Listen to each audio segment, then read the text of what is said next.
बहुत बहुत स्वागत है। आप लोग लगातार वीडियो देख रहे हैं, हाँ, और उसके बाद कमेंट भी कुछ आ रहे हैं, अच्छी बात है। तो इसके पहले हमारा टॉपिक हिंदी में हम क्लास ले रहे थे, जिसमें हिंदी में हमने क्या कहते हैं वर्णमाला और स्वर और व्यंजन की क्लास समाप्त की थी। इसके बाद जो है आज जो सबसे आप लोग को कठिन लगता है हिंदी ग्रामर में, कौन कौन से टॉपिक ऐसे हैं जो सबसे कठिन लगते हैं, जिसमें आपका सबसे हार्ड टॉपिक जो माना जाता है वो है संधि और समास, अलंकार, रस और क्या छंद। ये टॉपिक ऐसे हैं जो काफी लेंदी होते हैं और टफ माने जाते हैं। तो हम लोग सबसे पहले यहीं से अपनी अगली क्लास को स्टार्ट करते हैं। तो आज का टॉपिक हमारा क्या है? समास। आज का टॉपिक क्या है? समास है। सबसे पहली चीज, आप लोगों ने वर्ण पढ़ा, स्वर पढ़ा और व्यंजन पढ़ा। अगर आप लोग देखोगे कोई भी क्वेश्चन स्वर का या व्यंजन का ऐसा जो आप लोगों को ना मिल पा रहा हो या हमारी नोट्स से प्रोवाइड ना हो पा रहा हो, तो आप वहां से उसको कमेंट में लिख करके हमें दे सकते हैं। और चैनल अगर आप लोगों को अच्छा लग रहा है तो चैनल को लाइक करिए, सब्सक्राइब करिए और अपने दोस्तों तक पहुंचाते रहिए। चलिए, टॉपिक है समास। सबसे पहले हम लोग समझेंगे कि समास होता क्या है। देखिए, समास एक ऐसा शब्द है, अगर हम लोग कहें इसकी मीनिंग के लिए कि इसका मतलब क्या होता है, तो समास का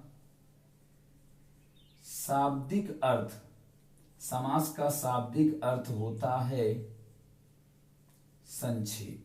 समास का शाब्दिक अर्थ क्या होता है? संक्षेप होता है। संक्षेप का मतलब इकट्ठा करना। क्या करना? इकट्ठा करना। यानी जहां पास दो या दो से अधिक पदों को जोड़कर हम एक संक्षिप्त पद बनाते हैं। क्या करते हैं? दो या दो से अधिक पदों को जोड़कर, देखिए क्या लिखेंगे, जब दो या दो से अधिक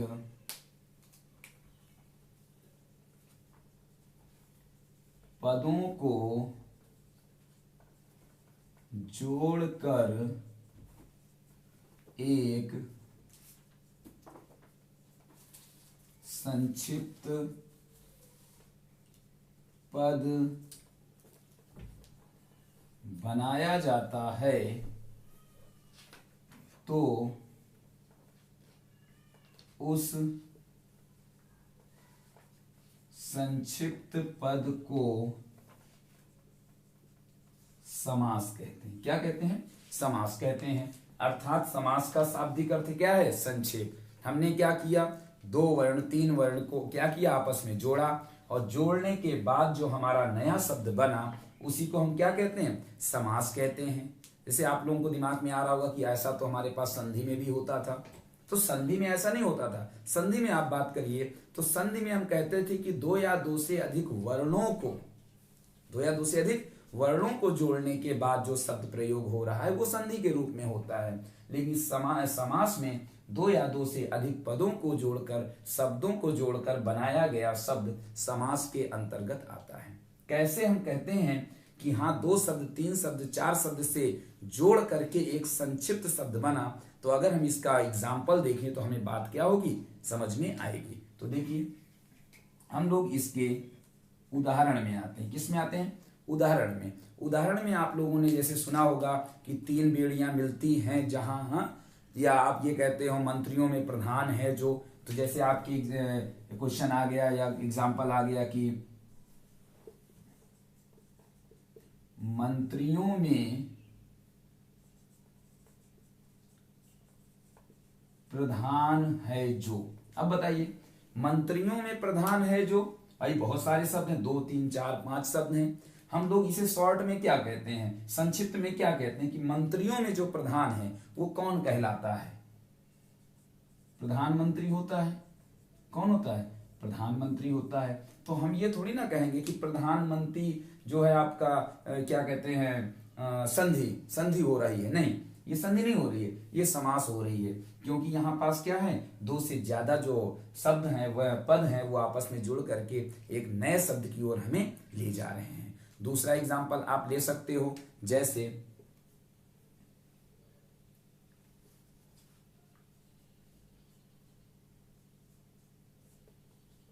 पीला है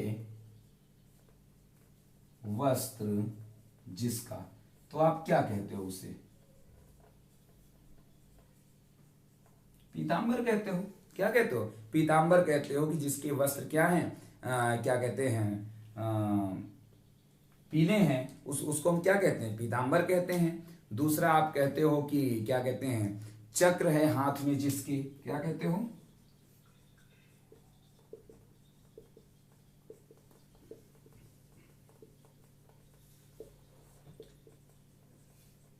इसे आप क्या कहते हो? चक्रपाणी कहते हो। क्या कहते हो? चक्रपाणी कहते हो। और जैसे एक और एग्जांपल देख लीजिए, चार हैं भुजाएं जिसकी, तो आप उसे क्या कहते हो?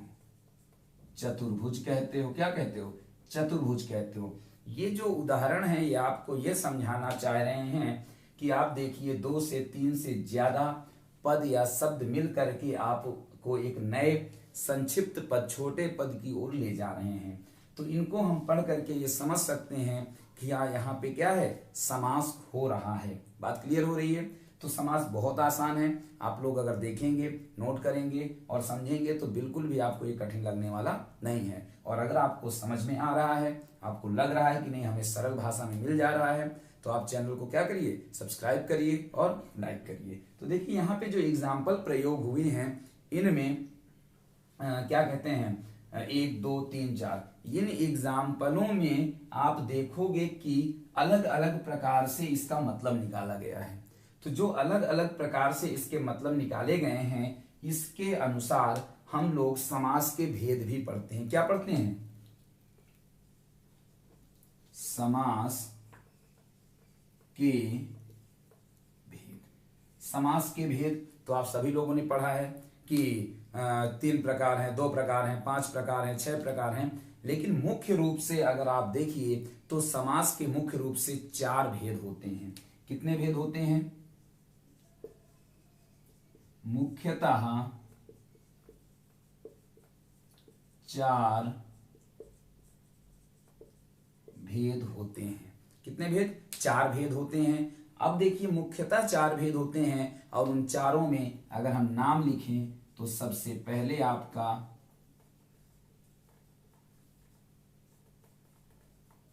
अव्ययी भाव समास। कौन सा? अव्ययी भाव समास। उसके बाद आपके पास दूसरा कौन सा है? तत्पुरुष समास। तीसरा कौन सा है आपके पास? तत्पुरुष के पास आप देखोगे कि आपको मिलेगा द्वंद्व समास। और चौथा मिलेगा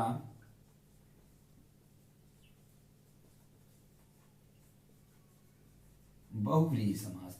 ये 4 प्रकार के मुख्यतः समास होते हैं। लेकिन आप लोग पढ़े होंगे इसके अलावा 2 और, जिन्हें हम लोग कर्मधारय और द्विगु के नाम से भी जानते हैं। और आप कह देते हो कि समास कुल मिलाकर के कितने? 4 ये और 2 हुए कितने? 6 प्रकार के होते हैं। तो वो दोनों प्रकार कौन कौन से? कर्मधारय और द्विगु, वह किसके प्रकार होते हैं? तो आप देखोगे कि तत्पुरुष के अंतर्गत हम उनको पढ़ते हैं। कौन कौन से? कर्म धारय समास। और अगला आपका आता है कौन सा? द्विगु समास। तो आपके पास कुल कितने हो गए? देखिए 6 हो गए। तो मुख्यतः समास 4 प्रकार के, लेकिन कुल कितने प्रकार के? तो कुल 6 प्रकार के समास होते हैं। तो आपको बात समझ में आ रही है? अगर आ रही है तो आप लोग इसे नोट कर लीजिए। हम लोग इसके आगे बढ़ेंगे, यानी कि यहां से आपको ये क्वेश्चन बन सकता है, यहां से एक क्वेश्चन आपको मिल सकता है, दूसरा इसके प्रकार को लेकर के है। उसी तरीके से अब हम एक एक समास को समझेंगे। तो सबसे पहले हमारे पास क्या है? अव्ययी भाव समास है। तो हम लोग अव्ययी भाव समास को समझेंगे, उसके बाद फिर आगे की ओर बढ़ेंगे। तो आप लोग इसे नोट कर लीजिए। देखते हैं, चलिए कौन सा समास हम लोग पढ़ेंगे? अव्ययी भाव समास। अव्ययी भाव समास क्या होता है? आप लोग पढ़े हैं, कुछ बताइए। अव्ययी भाव समास क्या होता है? सभी लोगों ने कहीं ना कहीं पढ़ा हुआ है,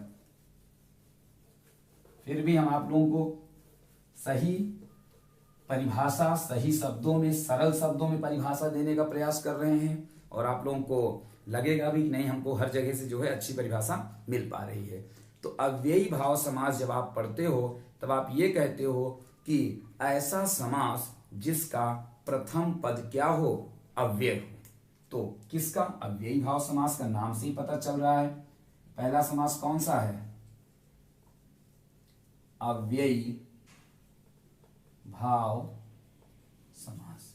ठीक, अभी हम आप लोगों को बताते जाएंगे, पूरा वीडियो देखते जाइए, लास्ट तक में ऐसी ट्रिक पता चलेगी कि बिल्कुल भी हमें याद नहीं करना पड़ेगा। इसी तरह जब पूरा समास समाप्त हो जाएगा तो वहां पास लास्ट में आपके पास लगभग 15 से 20 एग्जाम्पल्स हैं। पूरे के पूरे एग्जाम में वही 15 एग्जाम्पल आ जाते हैं, लेकिन उसके लिए आपको ये बेसिक पहले क्या करना पड़ेगा, समझना पड़ेगा।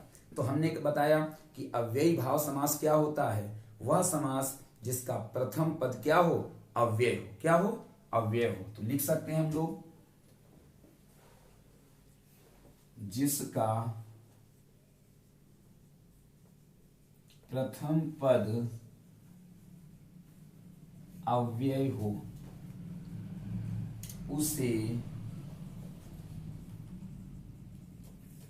अव्ययी भाव समास कहते हैं। जिसका प्रथम पद कैसा हो, अव्यय हो। इस तरीके से हम लोग ये भी कह सकते हैं, देखिए आपकी पहली परिभाषा हो गई कि प्रथम पद अव्यय हो। अव्यय क्या होता है अभी हम लोग बात कर रहे हैं। वीडियो पूरा देखिए, आपको सारी जानकारी मिलेगी, एक एक शब्द का मतलब मिलेगा। जिसका प्रथम पद क्या हो, अव्यय हो, उसे अव्ययी भाव समास कहते हैं। दूसरी परिभाषा आप बना सकते हो कि जिसका पूर्व पद क्या है, पूर्व पद प्रधान हो। जैसे देखिए जब दो पद होते हैं तो दो पदों में हम लोग क्या करते हैं, पहले पद को हम लोग कह रहे हैं कि प्रथम पद क्या हो, अव्यय हो। और तो इस तरीके से इसके हम लोग दूसरी परिभाषा कहें तो जो समास बन रहा है, हमने कहा दो शब्द, तो दो शब्द में एक आपका पहला शब्द और दूसरा बाद वाला शब्द। तो जो पहला शब्द होता है उसे हम लोग पूर्व पद के रूप में जानते हैं। क्या कहते हैं, पूर्व पद। और जो बाद वाला होता है उसे हम उत्तर पद कहते हैं। क्या कहते हैं, उत्तर पद कहते हैं। तो क्या कहें, जिसका पूर्व पद प्रधान हो अर्थात मुख्य हो और उत्तर पद गौड़ हो, वहां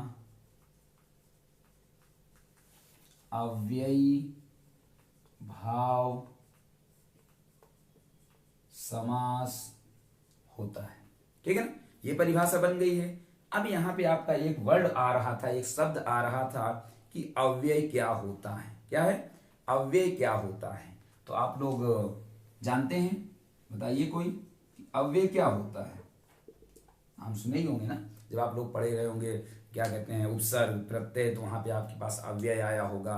तो कह रहा है कि ऐसे शब्द, कोई भी शब्द आपके सामने लिखा हो जिसको हम परिवर्तित करें, किसके द्वारा, लिंग, वचन, कारक, अगर हम इन तीनों के द्वारा किसी भी शब्द को क्या करते हैं, परिवर्तित करते हैं, लेकिन उसमें कोई भी प्रभाव नहीं पड़ता, तो उस शब्द को हम अव्यय के नाम से जानते हैं। यानी अव्यय क्या है, जो शब्द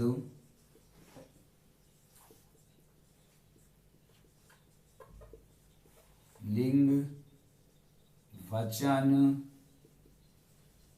कारक, लिंग, वचन और कारक से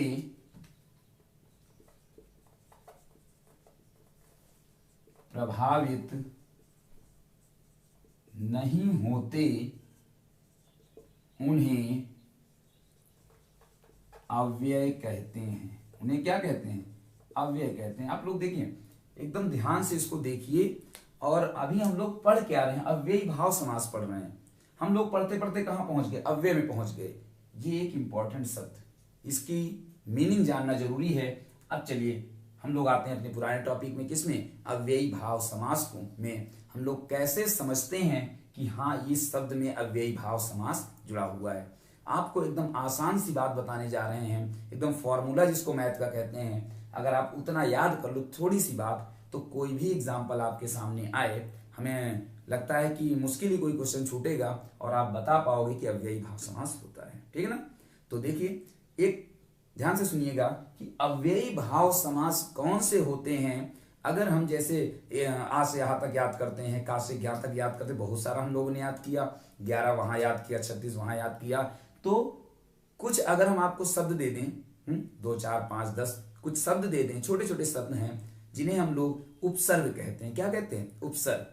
यानी अगर वो गिने हुए शब्द, वह मुख्य शब्द किसी भी शब्द के पहले जुड़े हुए दिखाई दे जाएं, तो हम लोग तुरंत क्या टिक कर देंगे? अव्ययी भाव समास टिक कर देंगे। अब बात है कि वो कौन कौन से शब्द हैं या कौन कौन से उपसर्ग होते हैं। तो देखिए, हम लोग यहां कह दें कि यदि कुछ उपसर्ग, जैसे कौन कौन से हैं? कुछ उपसर्ग आपके सामने ऐसे होंगे जिसमें जैसे आप देखिए अनु, आ, इस तरीके से आप देख लीजिए, अनु, आ, आति, आति के बाद क्या? प्रति, अति, प्रति, आधि, यथा, तथा, उप, अप, हर, भर, बा, बे, बर और निर। ये शब्द कुछ ऐसे आपके सामने लिखे हुए हैं, आप इनके आगे आदि लिख दीजिए। 2 4 शब्द और आपके पास हो सकते हैं। यानी किसी भी शब्द के पहले यदि कुछ उपसर्ग जैसे ये, किसी